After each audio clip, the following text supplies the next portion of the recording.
Y ahora en Mar del Directo vamos a hablar de temas que tienen que ver con la salud y lo vamos a hacer con el médico neuropsiquiatra, con Pablo Bolognesi. Pablo, ¿cómo estás? Buen día, bienvenido. Buen día, Marisol, y bienvenida a vos. También, acá estamos, arrancando otra vez. ¿Cómo estás vos? ¿Cómo estás vos? Muy bien, muy bien, muy bien. Lo aclaro también, no tuve absolutamente nada, fue un aislamiento preventivo, no tuve ningún síntoma ni nada, pero bueno, nos teníamos que quedar en casa. Y eso es lo que hicimos, así que ahora estamos retomando la rutina, así que es un placer volver a encontrarme. Ni hablar, pero seguiste trabajando en tu casa, por lo que vi. Exactamente, como me sentía bien, pude seguir trabajando, haciendo algunas notas, así que por suerte seguimos en camino, pero desde casa. Pablo, hoy vamos a hablar de uno de los temas de los últimos días, es lo que le ocurrió, ¿no?, a Diego Armando Maradona, que tiene que ver con este hematoma subdural. ¿De qué se trata? Bueno, un hematoma subdural es la acumulación de sangre entre dos de las membranas que recubren el cerebro, que son la dura madre y la aracnoides. El cerebro, en realidad todo el sistema nervioso central, ¿no?, el cerebro y médula, están envueltos por unas membranas que lo cubren, que tienen distintas funciones. Estas membranas son muy conocidas porque las llamamos meninges. Todos hemos oído hablar de las meninges. Son tres membranas: la dura madre, que es la más externa, la más fibrosa, la más dura, como su nombre lo indica, la aracnoides, y la pía madre, que es una muy finita que ya está adherida al tejido nervioso. Es la acumulación de sangre, decíamos, por debajo de la primera de estas membranas, que es la dura madre. De ahí su nombre, hematoma subdural, por debajo de la dura madre. ¿Por qué puede acumularse sangre? ¿Por qué puede ocurrir este sangrado y comenzar a acumularse en ese espacio? Esto ocurre a partir de la rotura traumática en general de vasos venosos, es decir, de venas que están atravesando ese espacio que encontramos por debajo de la dura madre. Este sangrado puede producir, obviamente, un aumento de la presión intracraneal, la compresión y, consecuentemente, el daño del tejido cerebral. Acá estamos observando una imagen de una tomografía, está coloreada la imagen para que se vea. Normalmente en las tomografías la acumulación de sangre se ve como un blanco brillante, pero ahí vemos, ¿no?, lo blanco grueso que está envolviendo todo, que es el hueso del cráneo. Todo lo gris es el tejido cerebral, y lo que está pintado de rojo en este estudio es la sangre que se está acumulando casualmente en ese espacio.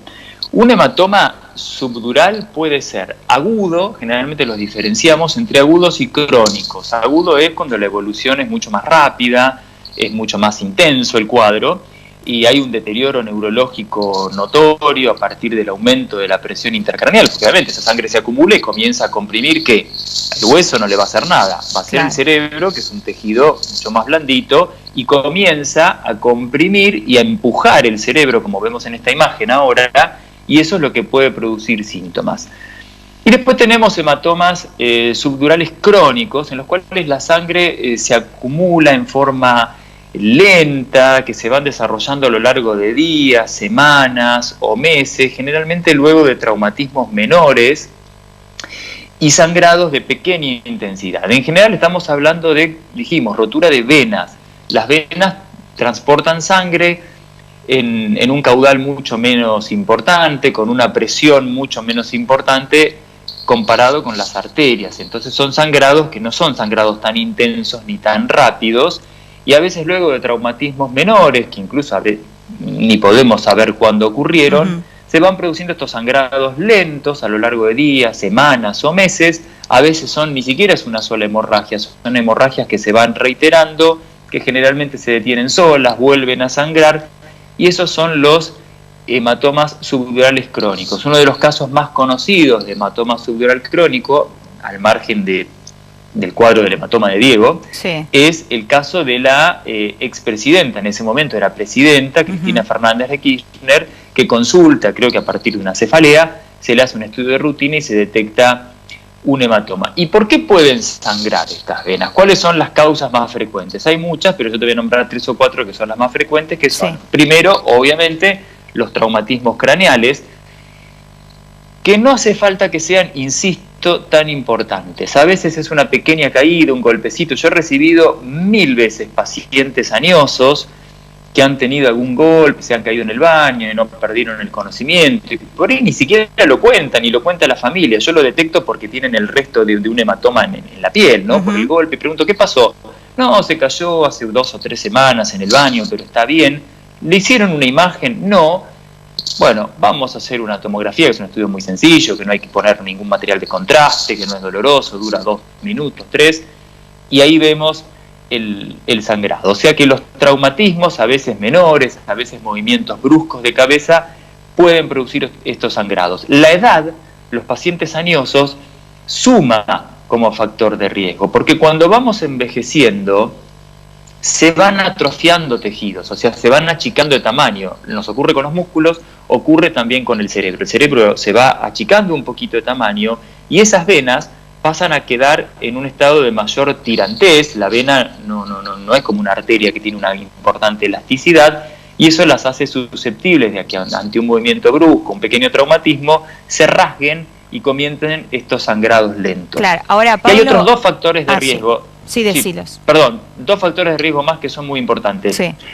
El uso de fármacos anticoagulantes y el uso de fármacos antiagregantes. Anticoagulantes, por ejemplo, una persona que tuvo, no sé, tiene una arritmia cardíaca, o antiagregantes, que para que se entienda sería como un punto un poquito menos intenso de la anticoagulación. Y acá tenemos un fármaco muy usado, que es la famosa aspirina, el ácido acetil salicílico, que interfiere en la coagulación y que puede predisponer a estos sangrados. Y otro factor de riesgo es el consumo prolongado de cantidades importantes de alcohol, ¿sí? Bueno, justo un poco sí, de eso se hablaba, particularmente de Diego, ¿no? Que en las últimas semanas estaba sufriendo algo de depresión. Su entorno también decía que estaba teniendo mucho sueño. Bueno, de hecho también vimos las imágenes del día de su cumpleaños, que apenas podía hablar, que lo tenían que llevar agarrado de la mano, que no podía caminar muy bien. Digo, ¿esas son algunas señales derivadas de este hematoma? Claro, probablemente. El caso de Diego, bueno, yo no tengo acceso a la historia clínica, desconozco, porque él tiene como varios números para tener síntomas neurológicos, no necesariamente por el hematoma, sino todos conocemos una historia de bastante daño y de abuso de sustancias y de descontrol, sí.